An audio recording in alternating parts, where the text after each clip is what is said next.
الجمع المفيد والتوجه لاتجاه المجتمع المدني اللي حتى واحد ما كينكر الفعاليه ديالو والقيمه ديالو داخل في اطار التنميه البشريه في التنميه الاقليميه.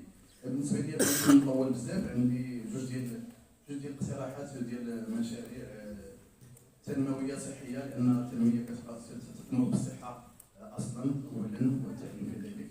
لذلك فانا كجمعيه مهتمه بميدان الصحه وكعامل في قطاع الصحه كنلقاو بعض المشاكل الصحيه كتؤدي الى شويه تعثر التنميه، تعثر الصحه، اذا تعثر التنميه. من بين المشاريع اللي حنا كنقترحوا وكنا طرحناها على مبادره وطنيه للتنميه البشريه هي التوجه في الوقايه من مرض فتاك، مرض متنقل عبر الهواء، مرض اللي كيقدر يصيبنا كلنا، اللي كيكون مخبي ما كيبانش، كيبان من بعد.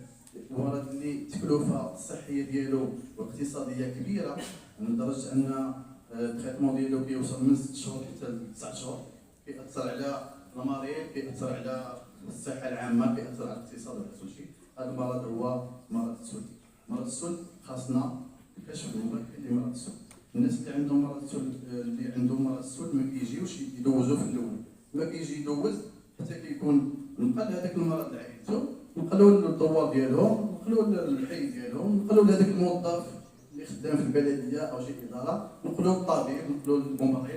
دونك هذا المرض كيصيبنا كلنا، وحنا كنا ملتزمين اننا نقضيو على هذا المرض. اذا دونك الكشف المبكر هو احسن دواء اللي كتوصي به منظمه الصحه العالميه. لذلك حنا كنقترحوا وحده طبيه متنقله مجهزه بجميع المواد ديال المختبر والراديو باش كنمشيو حتى لذاك البؤر اللي فيها هادو.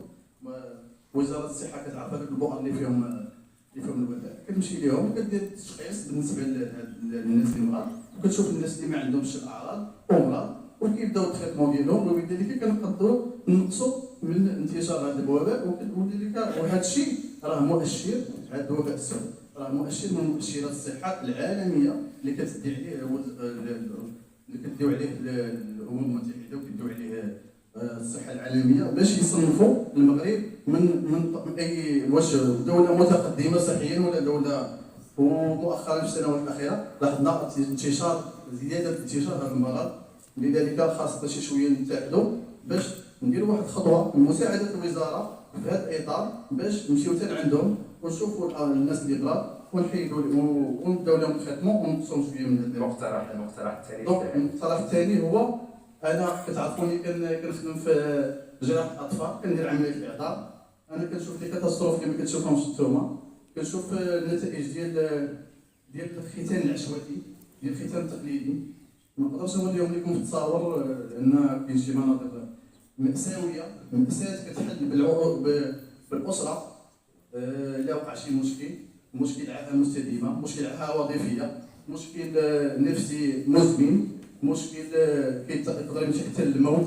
لذلك حنا وحده صحيه متنقله ديال الختان مجهزه بداك الشيء اللي غادي العمليه ديال الختان، وكاين اطباء متطوعين اللي يمشيو في ديك الوحده الصحيه ويمشيو حتى للدواوين ويبداو يديروا الختان هنا وهنا، لان مطلب الختان كبير والضغط كبير على المستشفى، وهذا غينقص من الضغط على المستشفيات وغادي ينقص من الاخطاء الناتجه عن الختان. شكرا.